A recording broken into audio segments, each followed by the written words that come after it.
Bonjour à toutes et bonjour à tous. Alors l'ensilage de maïs s'est passé la semaine dernière et non, vous n'aurez pas de vidéo sur l'ensilage de maïs puisque ma fonction dans ce cas-là c'est tasser le tas. Je n'ai pas moyen de faire des belles images et de vous montrer tout ça. Et aujourd'hui je vais parler des stocks de nourriture et des besoins alimentaires des vaches. Puisque vous le savez très bien, c'est une grosse sécheresse cette année. Il n'y a plus d'herbe à manger dans les prairies, les vaches ne mangent que des fourrages conservés. Et donc il est temps de cuber et de savoir quelle quantité de nourriture on a dans les silos et de les comparer aux besoins des vaches pour arriver jusqu'à la prochaine récolte, la récolte d'herbe qui arrivera au printemps prochain. Et ben on va voir tout ça, allez c'est parti.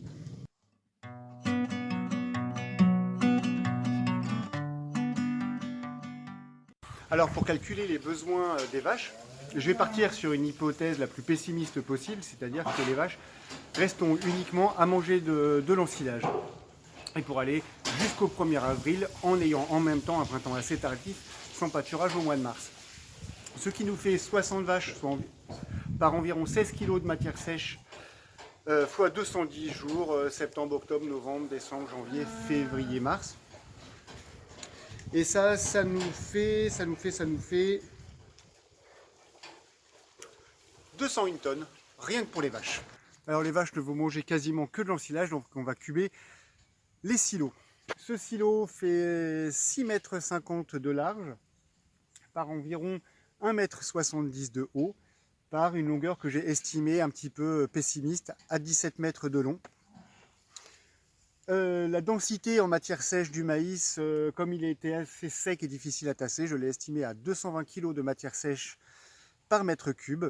Ça varie entre 180 pour les silos vraiment mal tassés jusqu'à 270 pour les maïs très riches en grains. Et donc ce silo fait environ 45 tonnes de matière sèche en maïs. Dans ce silo-là, il me reste environ 20 tonnes de matière sèche d'herbe. Dans ce silo, le grand silo d'herbe, j'ai à peu près 70 tonnes de matière sèche d'herbe.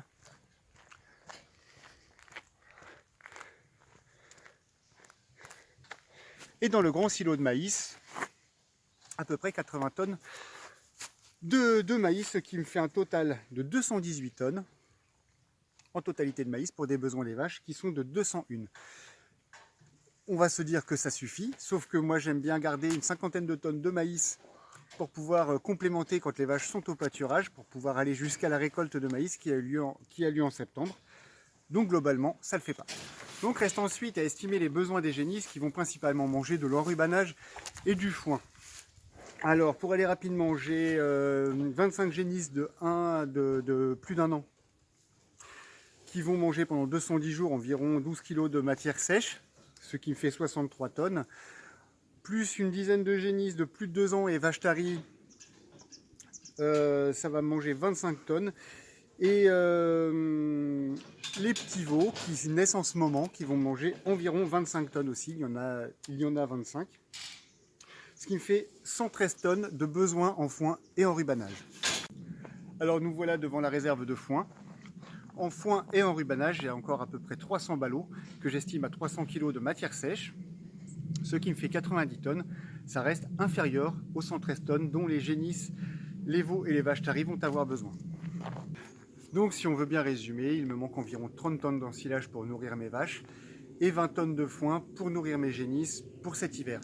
J'avais un petit peu anticipé la chose pendant la moisson en achetant à mes voisins céréaliers plus de paille que mes besoins, une vingtaine de tonnes de paille supplémentaire où je vais pouvoir la mélanger, mettre de l'aliment liquide dessus.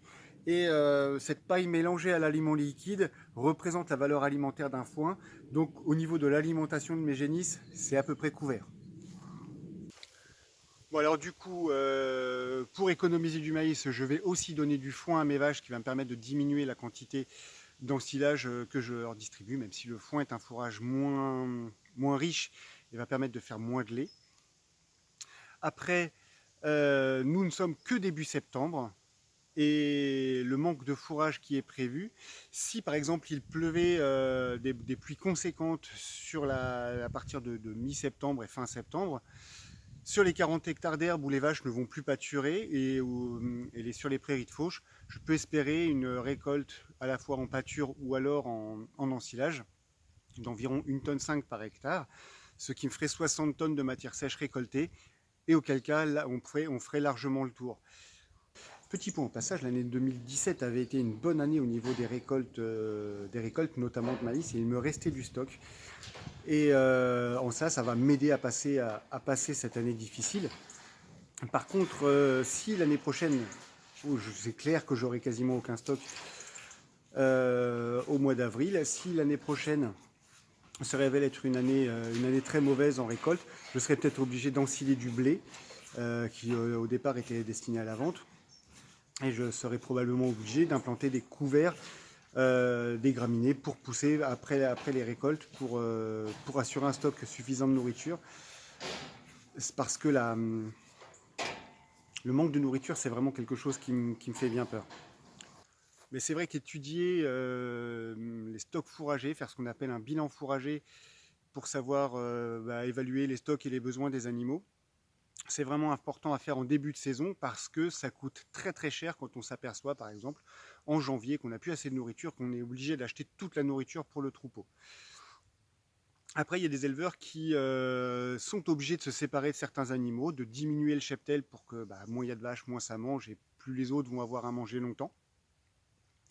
Mais c'est vrai que cette année, la sécheresse, elle est vraiment particulièrement sévère. Je nourris quasiment l'intégralité du troupeau en fourrage conservé depuis la mi-juillet.